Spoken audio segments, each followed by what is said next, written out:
বিধর্মী যারা আছে ইহুদি, এদের জিনিসপত্র ব্যবহার করা কি হারামের মধ্যে পড়ে না হালালের মধ্যে পড়ে? আর যদি আল্লাহ ন্যায়পরায়ণ হয় তাহলে কিছু মানুষ ধনী আর কিছু মানুষ গরিব হয় কেন? এখন সরাসরি দেখবেন প্রশ্ন উত্তর ভিত্তিক অনুষ্ঠান ইসলামী সমাধান, সৌজন্যে NCC bank, powered by NCC Islamic. NCC bank কার্ডে এই রমজানে শপিং, ডাইনিং ও ট্রাভেলিং এ পাচ্ছেন আকর্ষণীয় ক্যাশব্যাক এবং সেভিংস অফার। এনসিসি ব্যাংক, আপনার সাথেই সব সময়।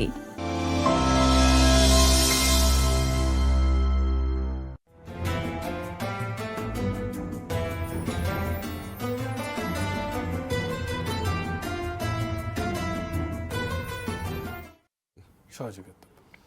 বিসমিল্লাহির রহমানির রহিম, আলহামদুলিল্লাহি রাব্বিল আলামিন ওয়াল আকিবাতু লিল মুত্তাকিন ওয়াসসালাতু ওয়াসসালামু আলা সাইয়্যিদিনা মুহাম্মদ সাল্লাল্লাহু আলাইহি সাল্লাতু ওয়াসসালাম।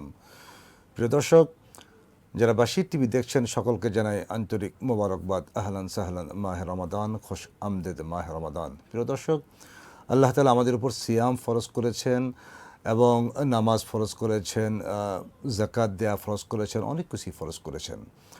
আর এই বিষয়গুলোর বর্ণনা পবিত্র কোরআনুল কারীমে দেয়া আছে নানাভাবে, নানা ওয়েতে। প্রিয় দর্শক, এই যে আল্লাহ তাআলা আমাদের জন্য পৃথিবীটা সৃষ্টি করলেন, এই পৃথিবী তিনি একক সৃষ্টিকর্তা, তার কোনো অংশীদার নেই, এবং তামাম পৃথিবীর সমস্ত সম্পদ তিনি মানুষের কল্যাণের জন্য সৃষ্টি করেছেন। প্রিয় দর্শক, এই যে আমরা সম্পদের কথা বললাম, এই সম্পদের মালিকানা একমাত্র আল্লাহ তাআলার, এবং কোনো কোনো ক্ষেত্রে তিনি দয়া করে মানুষকে সম্পদের মালিকানা দিয়েছেন। প্রিয় দর্শক, পৃথিবীতে সম্পদ উপার্জনের অনেকগুলো কারণ আছে।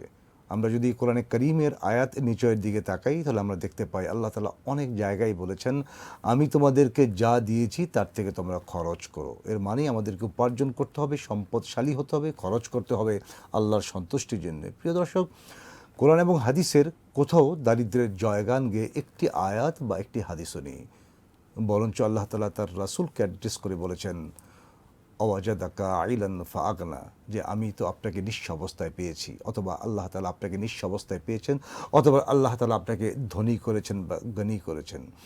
এই যে দারিদ্র্য, এই দারিদ্র্য ইসলামে কাঙ্ক্ষিত নয় এবং কাম্য নয়। তারপরও দরিদ্র থাকবে, তাদের ক্ষেত্রে ইসলাম কি সমাধান দিয়েছে, এটি আজকে আমাদের আলোচ্য বিষয়। সেটি হচ্ছে দারিদ্র্য বিমোচন ইসলাম।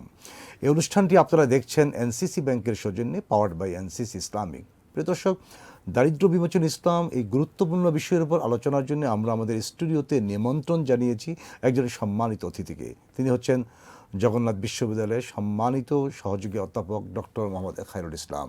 চলুন আমরা তার সাথে কথা বলি এবং তার মূল্যবান মতামত আমাদের প্রিয় দর্শকদের জন্য আমরা তাকে উপহার দিতে বলি।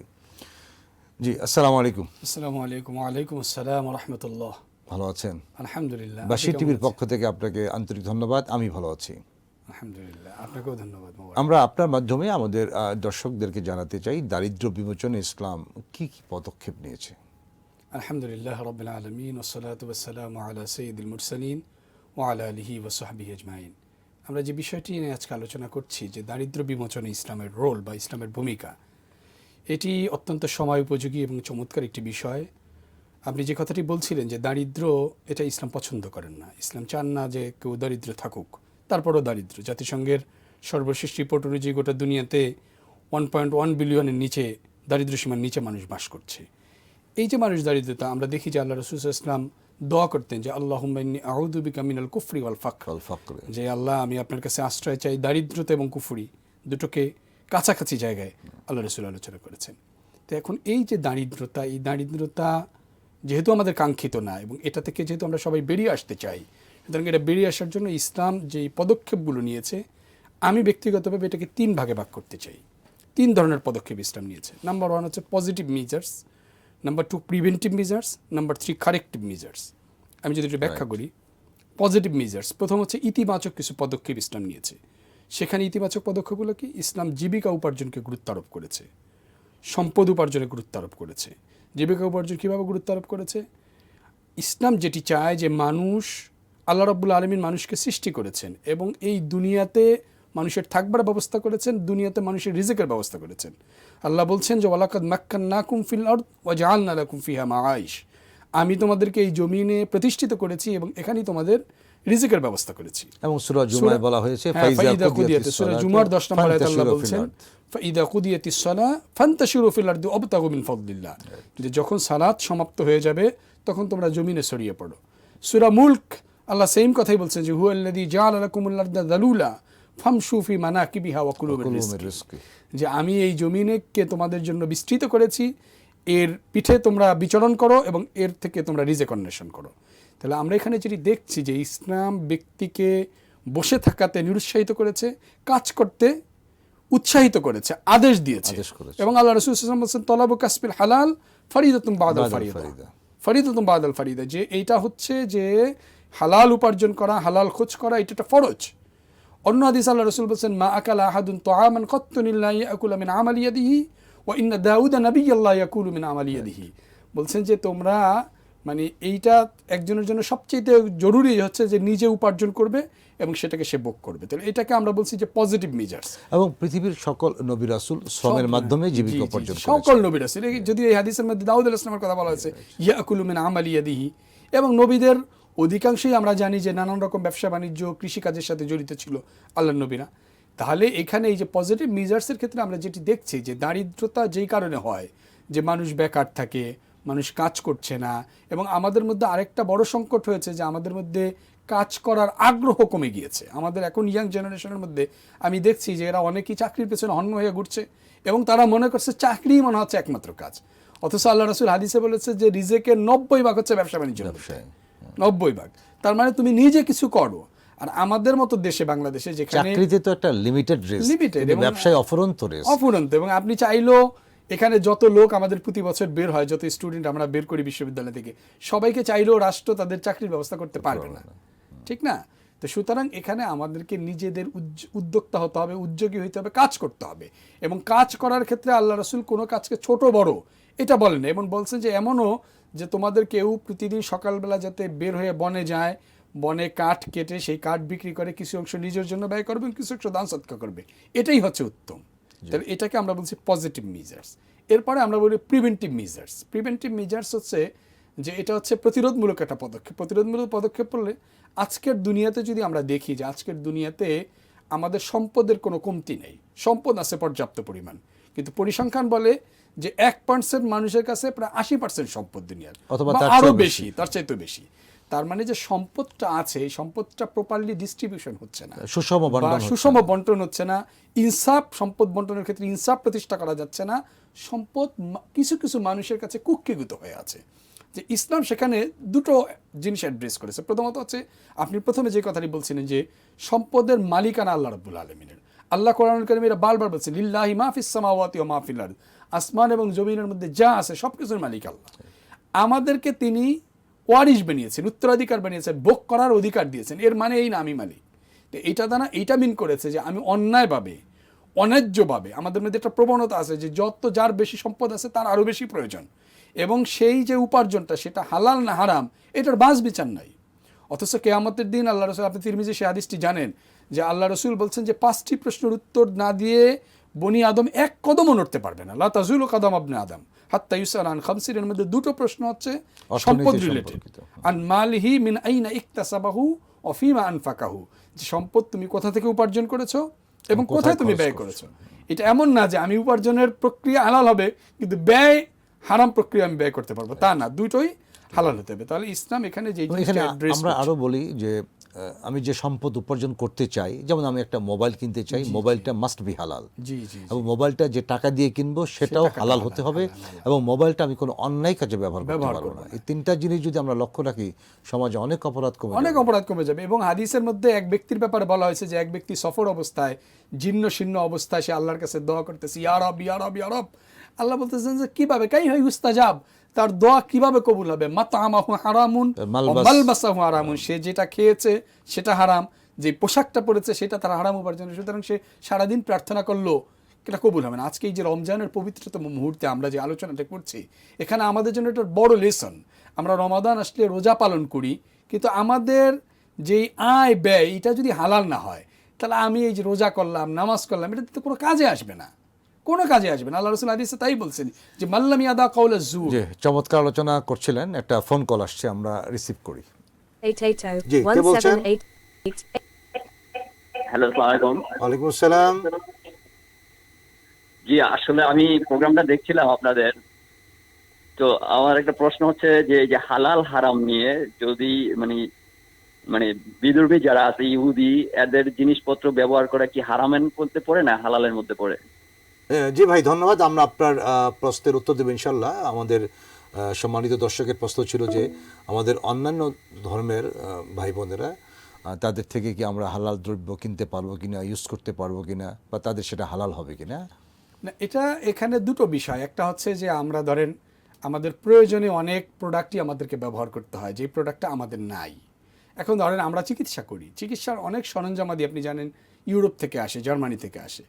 এখন এটা আমার কাছে বিকল্প অপশন নাই, অল্টারনেটিভ অপশন নাই, তো এইখানে আমাকে ওইটা ব্যবহার করা আমার জন্য ইসলাম ভিন্ন অন্য কোনো ধর্মের লোকদের সাথে ব্যবসা বাণিজ্য করতে নিষেধ করে, কোনো জায়গায় নিষেধ বৈধ করেছে। ব্যবসা করতে নিষেধ করে। হ্যাঁ, কিন্তু এমন যদি হয় যে তাদের কোনো প্রোডাক্ট হারাম, সেটা আমি আমার প্রয়োজনে ব্যয় করতেছি বা ভোগ করতেছি, সেটা তো অবশ্যই কোনোভাবেই করা যাবে না। এবং আরেকটা কথা বলি, এখানে যদি এমন হয় যে সেম দুটা প্রোডাক্ট অল্টারনেটিভ, মানে তাদের বিকল্প আরেকটা প্রোডাক্ট কোনো মুসলমানের আছে, তাহলে ইমানের দাবি হচ্ছে আপনি মুসলমানের প্রোডাক্ট, এটা হচ্ছে ইমানের চাহিদা। কারণ এটা হচ্ছে আমার মানে ইমান বলে যে আমি আমার ভাইকে সহযোগিতা করি। সেটা দুটো দিক, একটা হচ্ছে আমি প্রোডাক্টটা ব্যবহার করে আমি উপকৃত হইলাম, আরেকটা হলো আমি তা সহযোগিতা করলাম।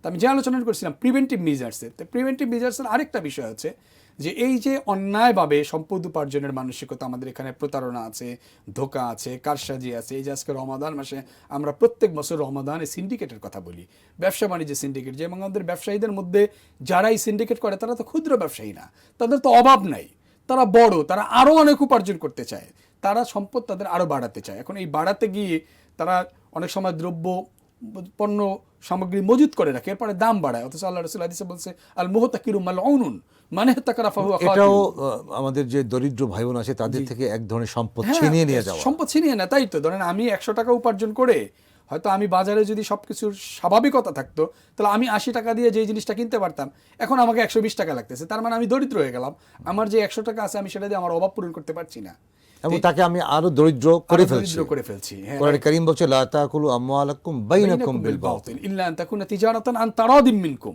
এটা একটা ফোকাসের জায়গা, আন তারাদিম মিনকুম, পারস্পরিক সন্তুষ্টিতে। আমি এক পক্ষকে জোর করতেছি, আমি তার উপরে চাপিয়ে দিতেছি, এবং আমি দ্রব্যমূল্য আটকে রাখছি, এরপরে বাজারে একটা কৃত্রিম সংকট তৈরি করলাম। ইমাম আউজাইকে জিজ্ঞেস করা হয়েছিল এই হাদিসের পরে যে এই মুহতাকির কারা, তখন ইমাম আউজাই একটা চমৎকার কথা বলছে যে বাজারকে বাধাগ্রস্ত করে, স্বাভাবিক বাজারের পরিচালনাকে যারা বাধাগ্রস্ত করে তারাই মুহতাকির। এর মানে এই না এই যে আমাদের যারা চাঁদাবাজি করে এরাও এক ধরনের মুহতাকির, কারণ উনি চাঁদাবাজি করার কারণেই একটা পণ্যের দাম বাড়তেছে, তার মানে সে স্বাভাবিক বাজারের প্রক্রিয়াকে বাধাগ্রস্ত করতেছে। এবং এটা করা তো হারাম, অবশ্যই হারাম, জোরপূর্বক অবশ্যই হারাম। তো এই যে 2 নম্বর যে আমরা যেটা দেখলাম যে প্রিভেন্টিভ মেজার্স, এরপরে থার্ড হলো কারেক্টিভ মেজার্স, আমরা যেটা বলছি যে সংশোধন পদক্ষেপ। এরপরও যদি সমাজে কেউ দরিদ্র থাকেন, ওই 2 প্রক্রিয়ার পরও, যে হ্যাঁ কোনো কারণে সে উপার্জন করতে পারছেন না, উপার্জনের ক্ষমতা তার নাই, অনেক আমাদের মধ্যে অনেকেই আছে সামাজিকভাবে প্রতিবন্ধী, নানান কারণে সে হয়তো পারছেন না, সেক্ষেত্রে ইসলাম কারেক্টিভ মেজার্স দিয়েছে। কারেক্টিভ মেজার্স একটু লম্বা আলোচনা। আমি প্রথমে কারেক্টিভ মেজার্সের মধ্যে কতগুলো উপকরণ আছে, তার মধ্যে প্রথম আছে জাকাত, 2 নম্বরে সাদাকা। এখন জাকাত হচ্ছে যে আল্লাহ রাব্বুল আলামিন যাদেরকে সম্পদশালী করেছেন, নির্দিষ্ট পরিমাণ সম্পদের যাদেরকে মালিকানা করে দিয়েছেন, এই মালিকানা এটা আল্লাহ তার প্রতি অনুগ্রহ করেছেন, এহসান করেছেন। এর মানে এই না যে আমি অনেক সম্পদের মালিক হয়ে গেছি, এইটা আল্লাহ রাব্বুল আলামিন অনুগ্রহ করেছেন, এবং আল্লাহ চাইলে তাকে দরিদ্র বানাইতে পারতেন, সে যেহেতু চেষ্টা করেছেন, আল্লাহ রাব্বুল আলামিন তার চেষ্টার মধ্যে বারাকা দিয়েছেন, বিদায় উনি ধনী হয়েছেন।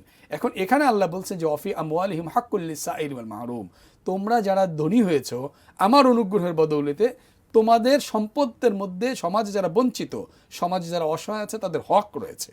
কথাটা খেয়াল করে, এটা হক, এটা অধিকার। আরেকটি আয়াতে বলা হয়েছে অফি আমওয়ালিহিম হাক্কুম মালুম লিসাইল ওয়াল মাহরুম, নির্ধারিত হক। অফি আমওয়ালিহিম হাক্কুম মালুম লিসাইল ওয়াল মাহরুম, সূরা মাআরিজের মধ্যে আল্লাহ বলছেন যে তোমাদের সম্পদের মধ্যে নির্ধারিত একটা হক আছে। এখন ধরেন আমাদের যে যাকাতের, যেটা আমরা জানি যে যাকাতের নিসাব পরিমাণ সম্পদ হলে তার 2.5% আমাকে জাকাত দিতে হয়। তার মানে আমি যদি বৈধ উপায়ে 100 টাকা উপার্জন করি, আমাকে ধরে নিতে হবে 100 টাকার মধ্যে 2.5 টাকার মালিক আমি নই, 2.5 টাকার মালিক আমি না, 2.5 টাকার মালিক হলেই সমাজে যারা বঞ্চিত। এখন আমার দায়িত্ব কি? আমার দায়িত্ব হলো সমাজে যারা অসহায় তাদেরকে খুঁজে বের করে তাদের বাড়ে এমন না যে হয় যে যিনি জাকাত দিচ্ছেন আর যিনি জাকাত নিচ্ছেন, আমাদের এখানে উল্টো হয়ে গেছে, মনে হচ্ছে যিনি জাকাত নিচ্ছেন তার উপরে করুণা করা হচ্ছে। আসলে করুণা করা হচ্ছে যিনি জাকাত দিচ্ছেন তার উপরে। রাইট। কারণ জাকাত যদি না দিতে পারে তাহলে সে অপরাধী হবে, কিন্তু যিনি জাকাত গ্রহণ করতেছেন তিনি এক জায়গা থেকে না এক জায়গা থেকে আল্লাহ ব্যবস্থা করবেনই, উনি গ্রহণ না করলে উনি ক্ষতিগ্রস্ত হবেন না, কিন্তু যিনি জাকাত দিচ্ছেন উনি যদি না দিতে পারেন তাহলে উনি কিন্তু ক্ষতিগ্রস্ত হবেন। জাকাত প্রদানের একটা দায়িত্ব আছে। জাকাত এই জন্য আমাদের এখানে এই সিস্টেমটার মধ্যে আমাদের একটা ত্রুটি আছে, যে আমাদের এখানে আমরা দেখি যে রমাদানের পরে ঈদ আসবে, ঈদের সময় আমরা দেখি যে এখানে জাকাতের কাপড় পাওয়া যায়, বাজারে বিজ্ঞাপন দেয়। নাউজুবিল্লাহ, এটা কেমন কথা? মানে জাকাতের কাপড় দ্বারা আমরা কি মিন করছি? আমরা কালেকটিভ মেজার্সের বাকিগুলো শুনবো ইনশাল্লাহ ছোট্ট একটা বিরতির পরে। প্রিয় দর্শক, সময় হলো বিরতি নেওয়ার, আমাদের সাথেই থাকুন, আমরা ফিরে আসছি। আপনারা দেখছেন এনসিসি ব্যাংক নিবেদিত ইসলামী সমাধান, পাওয়ার্ড বাই এনসিসি ইসলামিক।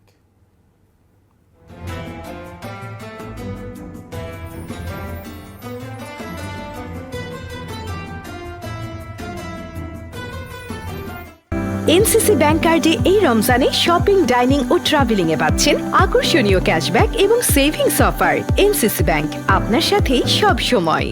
শরিয়া অনুশাসন মেনে বিজ্ঞ শরিয়া বোর্ডের নির্দেশনায় ও স্বতন্ত্র ব্যবস্থাপনায় গ্রাহকদের জন্য এনসিসি ইসলামিক ব্যাংকিং এর আকর্ষণীয় সেবাসমূহ রয়েছে, আধুনিক সকল সুবিধা। তাই শরিয়া মেনে ব্যাংকিং হবে সহজে ও নিশ্চিন্তে এনসিসি ইসলামিক ব্যাংকিং এর সাথে। এনসিসি ব্যাংক, আপনার সাথেই সব সময়। বিশ্বজুড়ে বিস্তৃত নেটওয়ার্ক ও প্রয়োজনীয় আধুনিক সকল সুবিধা নিয়ে রেমিটেন্স সেবায় আপনার বিশ্বস্ত প্রতিনিধি এনসিসি ব্যাংক, আপনার সাথে সব সময়। বিশিষ্ট ইসলামী চিন্তাবিদ অধ্যাপক সোহেলা সোবহান রচিত গ্রন্থ দৈনন্দিন জীবনে কোরআনের ভূমিকা। গ্রন্থটি পাওয়া যাচ্ছে হাক্কানি পাবলিশার্সে।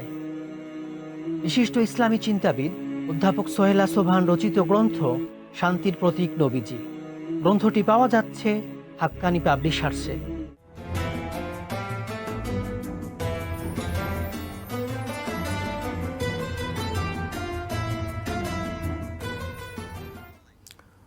বিরতির পর আবার আপনাদের স্বাগত জানাই এনসিসি ব্যাংক নিবেদিত ইসলামী সমাধান অনুষ্ঠানে, পাওয়ার বাই এনসিসি ইসলামিক। প্রিয় দর্শক, চলুন আমরা আলোচনায় ফিরে যাই। জি মোহতারাম, আপনি আলোচনা করছিলেন কালেকটিভ মেজার্সগুলো নিয়ে। জি জি, আমরা কালেকটিভ মেজার্সের মধ্যে প্রথম যেটা নিয়ে আমরা আলোচনা করছিলাম সেটা হচ্ছে জাকাত। এখন জাকাত এটাই একটা দারিদ্র্য বিমোচনে ম্যাজিকের মতো কাজ করতে পারে যদি আমরা এই প্রক্রিয়াটাকে যথাযথভাবে অ্যাস্টাবলিশ করতে পারি। দেখুন, জাকাতের আমাদের সমাজে যে আলোচনাটি ছিলাম, যেখানে আমরা ঈদের সময় দেখি যেখানে জাকাতের কাপড় দেওয়া হয়, বিক্রি করা হয়, এটা বিজ্ঞাপন দেয়। তার মানে জাকাতের কাপড় মানে হচ্ছে সামথিং লাইক দেন, যেটা হচ্ছে নিম্নমানের। এবং আমাদের এখানে হয়েছে কি আরেকটু, যে যারা জাকাত দেন তারা এই কাপড়গুলো কিনে তাদের সুনাম, তাদের রেপুটেশন এবং তাদের ব্র্যান্ডিং করবার জন্য। এই যে জাকাতের কাপড়, এই শব্দে ইসলামী বিধি বা বিধানাবলীর তীব্রতর আপত্তি আছে। তীব্র আপত্তি না শুধু, এবং এই প্রক্রিয়া যারা জাকাত দেয়, আমার এটি বলতে কোনো দ্বিধা নেই, তাতে জাকাত তো আদায় হয়ই না, বরং ওনারা গুনাহগার হন। যিনি জাকাতের নামে জাকাতের কাপড় বিতরণ করছেন তিনি গুনাহগার হন। কারণ জাকাত এটা সিস্টেম না, জাকাতের সিস্টেম আছে। জাকাত আপনি যাকে দিবেন আপনাকে টার্গেট করতে হবে, সে যাতে পরবর্তী বছর জাকাত দেওয়ার উপযোগী হয়ে যায়, অথবা জাকাত খাওয়ার উপযোগী না থাকে। জাকাত খাওয়ার উপযোগী না থাকে মানে তাকে স্বাবলম্বী করে দেয়া। এবং এইটা আপনি সামর্থ্য অনুযায়ী আপনি একসাথে অনেক লোককে আপনি জাকাতের কাপড় বিতরণ করতেছেন, কিন্তু এরা তো তাদের দারিদ্র্য সীমা থেকে বের হতে পারছে না, এরা পরের বছর আপনার কাছে আবার জাকাতের কাপড় জন্য হাত পাতবে। তা আপনি কি এটা চান? কিন্তু ইসলাম তো এটা চায় না, ইসলাম এটা চায় না। ইসলাম চায় স্বাবলম্বী হোক। ইসলাম চায় জাকাতটা আদায় হবে প্রাতিষ্ঠানিক উপায়ে এবং প্রতিষ্ঠান ব্যয় করবে এবং কম্প্রিহেন্সিভ ওয়েতে। কিন্তু দুর্ভাগ্যজনকভাবে যে আমাদের এই যে জাকাত আদায় এবং জাকাত বিতরণ, এই কোনো পুরো প্রক্রিয়াটার মধ্যে আমাদের একটা ত্রুটি আছে। এই জন্য জাকাত যেই ম্যাজিকের মতো, আমি আবারও বলছি যে আমরা একটা পরিসংখ্যান করে দেখেছি, হিসাব করে, যে আমাদের দেশে আমাদের ধনীদের উপরে যেই পরিমাণ জাকাত ফরজ, সেটাকে যদি প্রপারলি রাষ্ট্রীয় কোনো উদ্যোগে যথাযথভাবে সংগ্রহ করা হইতো এবং বিতরণ করা হতো, তাহলে 2 বছর পর এখানে আর জাকাত খাওয়ার লোক পাওয়া যেত না। এবং এই যে জাকাত যে দেয় এবং জাকাত যারা দিবেন, জাকাত দেওয়ার মধ্যে তো প্রথমত হচ্ছে সে যদি জাকাত না দেয় তাহলে তাকে পরকালে একটা কঠিন শাস্তির মুখোমুখি হতে হবে। আল্লাহ রাব্বুল আলামিন বলছেন, ওয়াল্লাযীনা ইয়াকনিজুনা আয-যাহাবা ওয়াল ফিদ্দা ওয়া লা ইউনফিকুনাহা ফি সাবিলিল্লাহ ফাবাশশিরহুম বিআযাবিন আলীম। যারা এই ধন সম্পদ জমা করে রাখে এবং এগুলা থেকে জাকাত আদায় করে না, তাদের জন্য যন্ত্রণাদায়ক শাস্তি আছে। কিয়ামতের দিন হাদিসে আছে, কোরআনুল কারীমে আছে, যে এই সম্পদ তার গলার মধ্যে সাপ হয়ে ঝুলিয়ে দেওয়া হবে এবং এটা তাকে বক্ষণ করবে এবং বলবে, আনা মালুকা আনা কানজুকা, আমি তোমার সম্পদ যেটা তুমি আমাকে জমা করে রেখেছো। তাহলে এই যে আমরা জাকাত যদি যথাযথভাবে আদায় করতে পারি, তাহলে আমাদের সমাজে যে দারিদ্র্যের সংকট আমরা বলছি, আমরা আশা করছি এটি থাকবে না। 2 নম্বর হচ্ছে সদাকা। সদাকা এটা একটা চমৎকার একটা ইবাদত, এবং এইটা মানুষের সম্পদ বৃদ্ধি করে। শুধু সম্পদে বৃদ্ধি করে না, আল্লাহ রাসূল হাদিসে বলছে সদাকাতু তুরাদ্দুল বালা। এই যে আমরা নানান রকম সমস্যার মধ্যে পড়ি, অসুস্থতা, নানান রকম সংকট, ব্যবসা বাণিজ্যে নানান রকম জটিলতা তৈরি হয়, এই সব কিছু থেকে আমাদেরকে বের করে নিয়ে আসতে পারে সদাকা। আমরা যদি সদাকা করি, যত বেশি বেশি সদাকা করবো, আল্লাহ রাব্বুল আলামিন আপনাকে তত বেশি বিপদ থেকে হেফাজত করবেন। কারণ আসলে হয়েছে কি, আমরা অনেক সময় বুঝি না, কিন্তু আল্লাহর যে সিস্টেমটা, এটা একটা চিরন্তন একটা প্রক্রিয়া। আপনি একদিকে দিবেন না, আল্লাহ রাব্বুল আলামিন আরেক দিক দিয়ে আপনাকে বিপদগ্রস্ত করবেন। আমাদের অনেকেরই মনে হয় যে জাকাত দিলে মনে হয় সম্পদ কমে, অথচ আল্লাহ নিজেই বলছেন ওমা আতাইতুম মিন যাকাতিন তুরিদুনা ওয়াজহাল্লাহ ফাউলাইকা হুমুল মুদআফুন।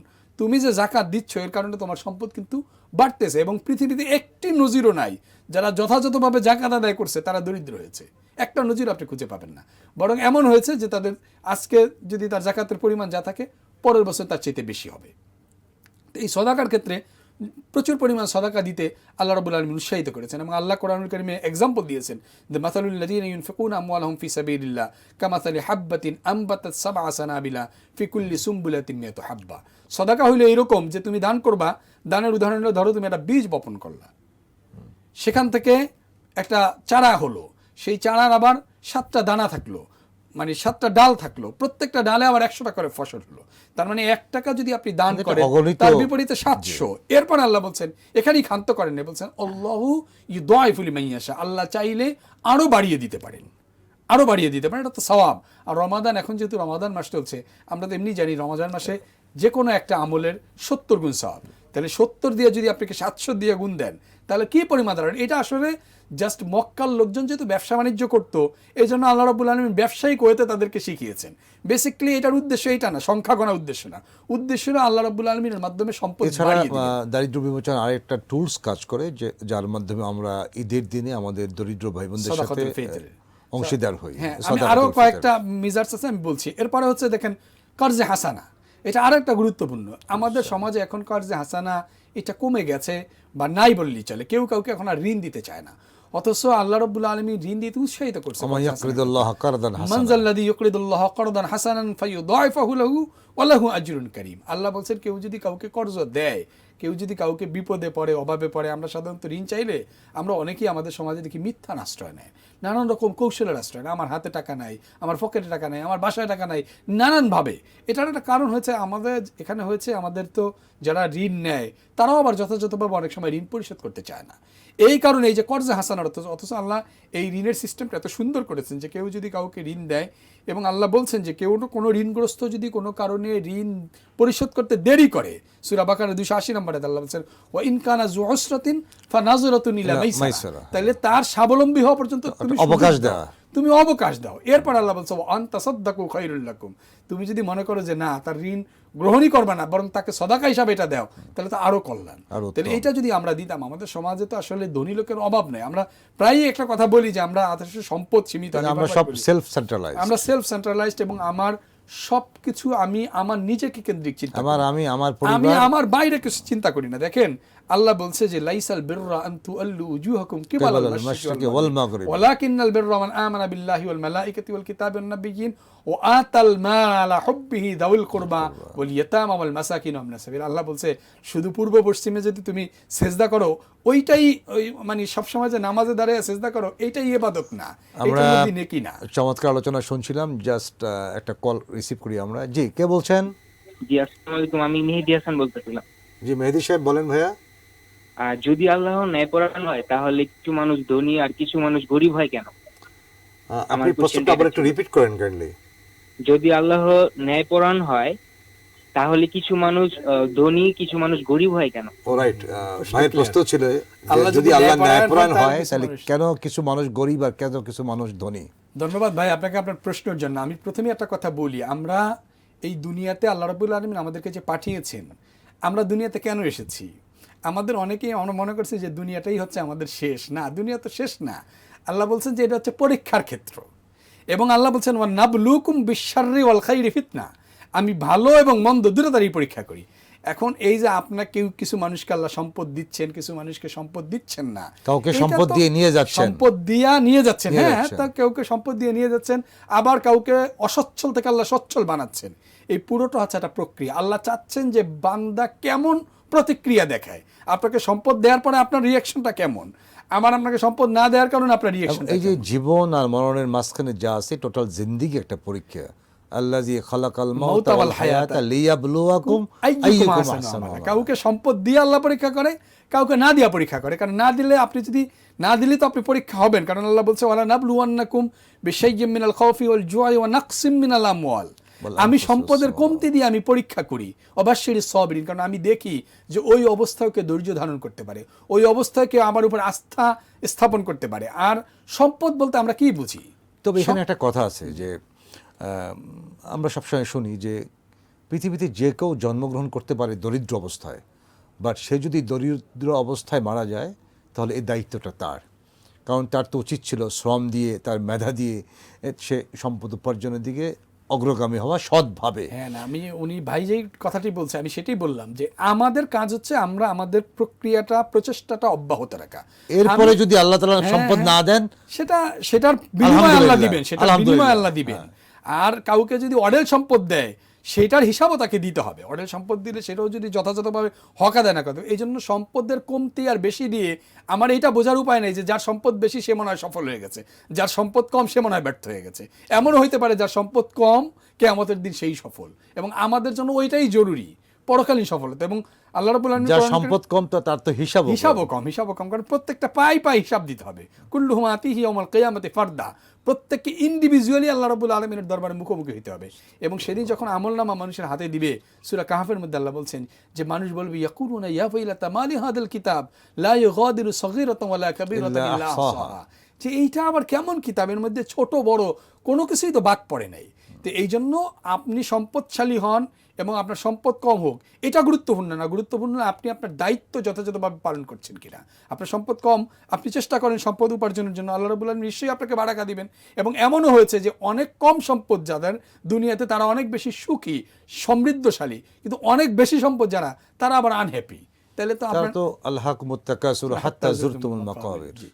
তো এই জন্য আমরা যে কারেক্টিভ মেজার্সগুলো আলোচনা করছি আমরা সেখানে যাই, যে আমরা কয়েকটা দেখলাম, যে জাকাত দেখলাম, সদাকা দেখলাম, কর্জ দেখলাম, সাদাকাতুল ফিতর দেখলাম যে ঈদুল ফিতরের আগে। তো এই যে প্রক্রিয়াগুলো ইসলাম দিয়েছে, যে এই প্রক্রিয়াগুলোকে আমরা যদি যথাযথভাবে অ্যাড্রেস করতে পারি এবং যথাযথভাবে অনুধাবন করে আমল করতে পারি, তাহলে আমরা দেখব যে ইসলাম এত ভারসাম্যপূর্ণ একটা ব্যবস্থাপনা আমাদেরকে দিয়েছেন, সেখানে দারিদ্র থাকবারই, কেউ দরিদ্র থাকবারই সুযোগ নেই। এখানে আরেকটা বিষয় আছে, আপনি দেখেন ইসলামে যতগুলো পিকিউনারি পানিশমেন্টের কথা আছে বা আর্থিক দণ্ডের কথা আছে, প্রত্যেকটার কিন্তু হকদার করছে আল্লাহ তাআলা দরিদ্রদেরকে। হ্যাঁ, তা তো এটাও কিন্তু দারিদ্র বিমোচনের একটা টুলস, আরেকটা বিজার, অবশ্যই ওইটাও একটা পদক্ষেপ। দারিদ্র যে যত পেনাল্টি আছে, আর্থিক পেনাল্টি, ওইটার হকদার হচ্ছে দরিদ্ররা। আমরা যে কসমের কাফারা দেই অথবা জেহারের কাফারা দেই, সমস্ত কিছুর। তো এই জন্য আমি যেটা বলছি যে ইসলাম অত্যন্ত ব্যালেন্সড একটা ভারসাম্যপূর্ণ একটা ব্যবস্থাপনা আমাদেরকে দিয়েছেন। কিন্তু দুর্ভাগ্য হলো যে আমরা মুসলমান হওয়া সত্ত্বেও ইসলামের বিধানকেও আমরা উপলব্ধি করি না এবং সেই অনুযায়ী আমাদের জীবনকেও পরিচালনা করি না। আমরা যদি যথাযথভাবে ইসলামের বিধান অনুযায়ী আমাদের জীবনকে পরিচালনা করতে পারতাম, তাহলে দরিদ্র তো খুঁজেই পাওয়া যেত। ওমর আদালত বলছেন যে আমার শাসন আমলে আমার আশঙ্কা হয় যে ফোরাত নদীর তীরে একটা কুকুর যদি না খেয়ে মারা যায়, তাহলে সেই জবাবদিহিতার আওতায় মনে হয় আমাকে আসতে হবে। তাহলে অবস্থাটা তো তাই হয়েছে। এবং খোলাফায়ে রাশেদের আমলে তো সাহাবায়ে কেরাম যারা ধনী ছিলেন, তারা তাদের বস্তায় ভরে জাকাতের টাকা বা সম্পদ নিয়ে রাস্তায় রাস্তায় ঘুরতে, কিন্তু নেয়ার মতো কেউ, জাকাত নেয়ার মতো লোক পাওয়া যায়নি। এবং এখনো আমি আবারও বলছি, আমাদের বাংলাদেশেই যদি আমরা ছোট্ট করে চিন্তা করি যে আমাদের এখানে যেই পরিমাণ জাকাত আদায় করা সম্ভব, সেটা যদি আমরা যথাযথভাবে আদায় করি, তাহলে এমন হবে 2-3 বছর পরে আমাদের এখানে, আমাদের বাংলাদেশে একটা প্রতিষ্ঠান আছে সেন্টার ফর জাকাত ম্যানেজমেন্ট, তারা প্রাতিষ্ঠানিক ভাবে জাকাত আদায় এবং বিতরণ নিয়ে দারুণভাবে কাজ করে। তারা রিসেন্টলি একটা প্রোগ্রাম করেছে, মিট দ্য প্রেস, সেখানে তারা বলেছে যে এই দেশে যদি সঠিকভাবে জাকাত আদায় করা হয় 1 লক্ষ কোটি টাকা জাকাত আদায় করা সম্ভব। চিন্তা করতে পারি না 1 লক্ষ কোটি টাকা কত হাজার গ্রামকে আপনি সাজাবেন, আমাদের দরিদ্রদের মধ্যে আমরা বিতরণ করতে পারতাম।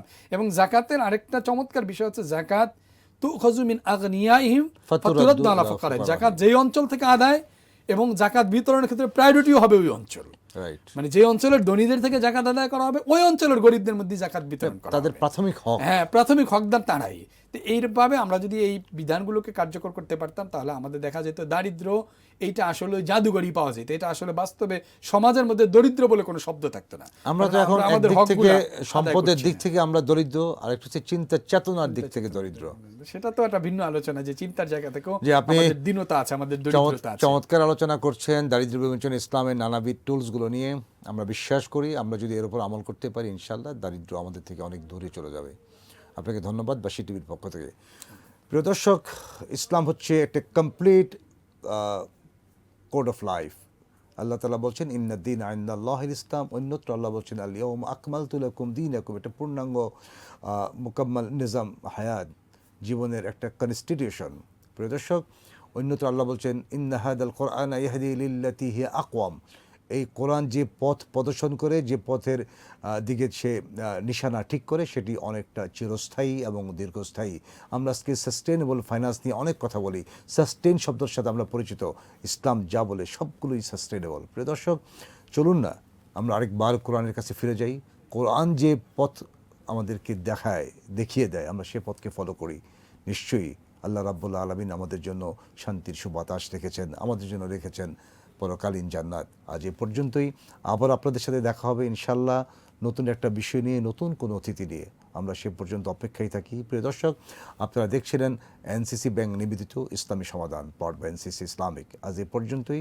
আসসালামু আলাইকুম ওয়া রাহমাতুল্লাহি ওয়া বারাকাতুহু।